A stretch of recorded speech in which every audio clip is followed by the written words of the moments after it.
Hello and welcome to the Netty cooking channel, and in this one today we're going to be making a venison shepherd's pie.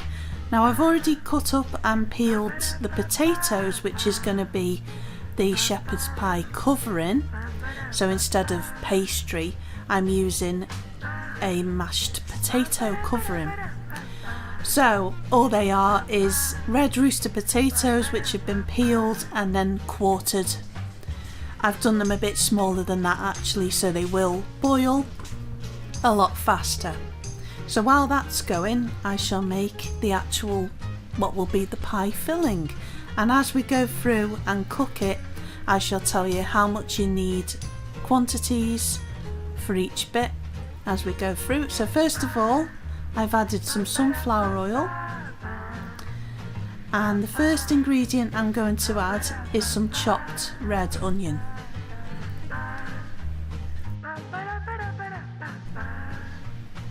Now you can, if you want, fry the mince first and then take that out and fry your vegetables, but what I prefer to do is have it all together. It just saves on washing up and things like that, so it was just for time really more than anything.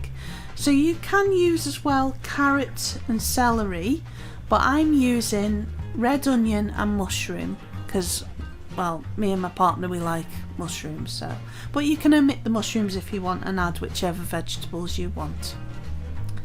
So I'm just going to add the other half of the onion there, chopped up. And at this stage as well, while you're frying, you could also add maybe bacon. I'd say, here's the mushrooms, maybe a smoky bacon would be nice, or lardons if you want to. So we're just going to fry the mushroom and the onion together, and I used just one whole red onion and about 5 or 6 mushrooms. I'd use actually brown chestnut mushrooms, maybe very nice. And then I've got some garlic, of which I used 3 cloves, and I chopped them, but you can mince them if you prefer to.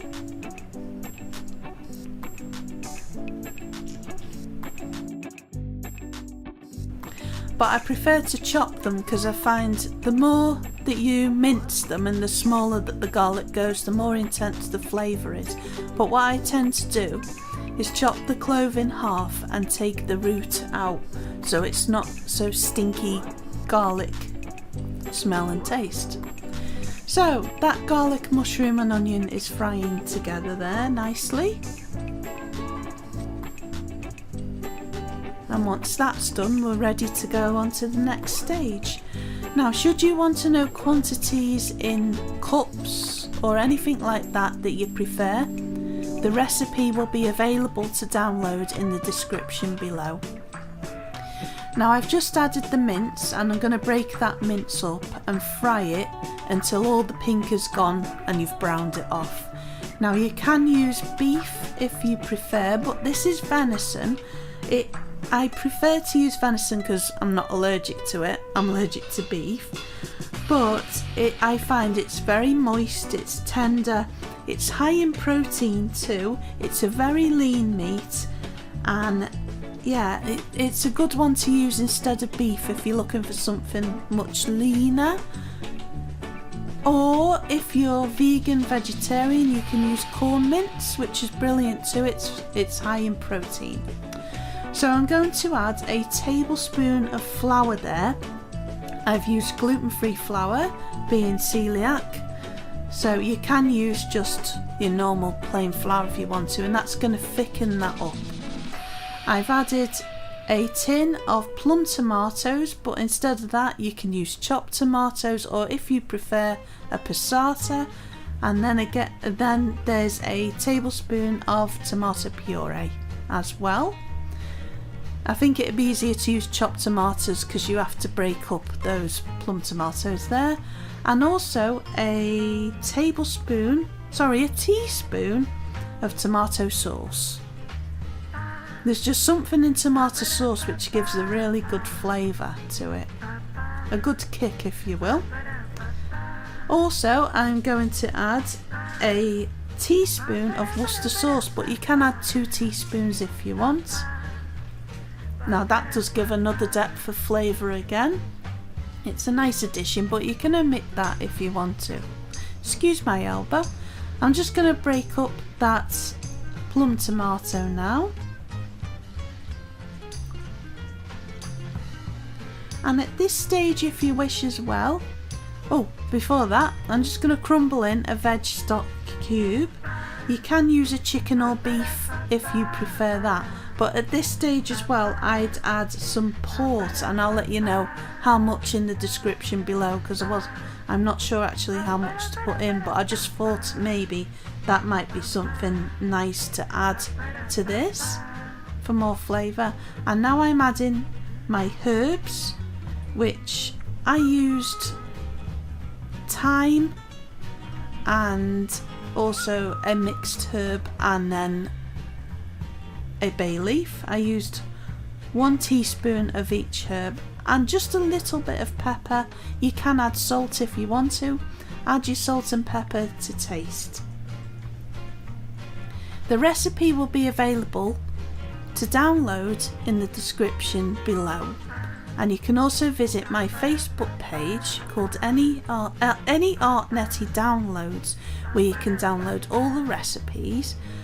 I'm a artist YouTuber on YouTube. I do it it's my hobby, doing art, and I also like baking, and you'll also find lots of colouring in sheets on there as well, and at some point there'll be a colouring sheet specific to this recipe to print off, so do look out for that in the description below. Now that was fried at a low heat then for about half an hour. I've got it in the dish ready to put it in the oven now, and I've added the mashed potato. Now the mashed potato has got milk, which is about 55 millilitres, 85 grams of butter. I used 1 free range yolk and some salt and pepper to taste, and then mashed it up.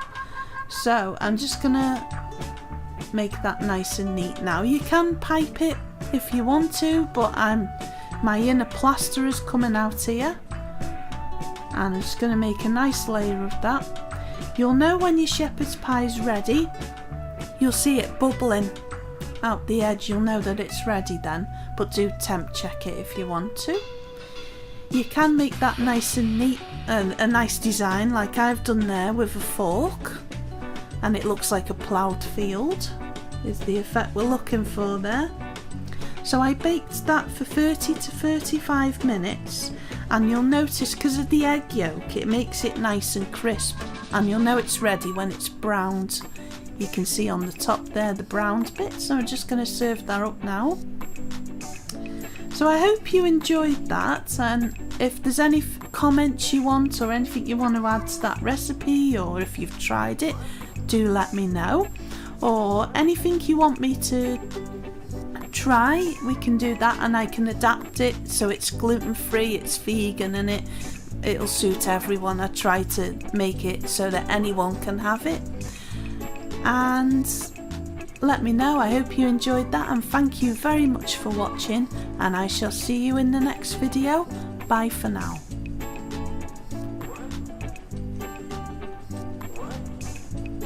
Oh yeah, preheat your oven to 190 by the way. That'll all be in the recipe below. Bye for now.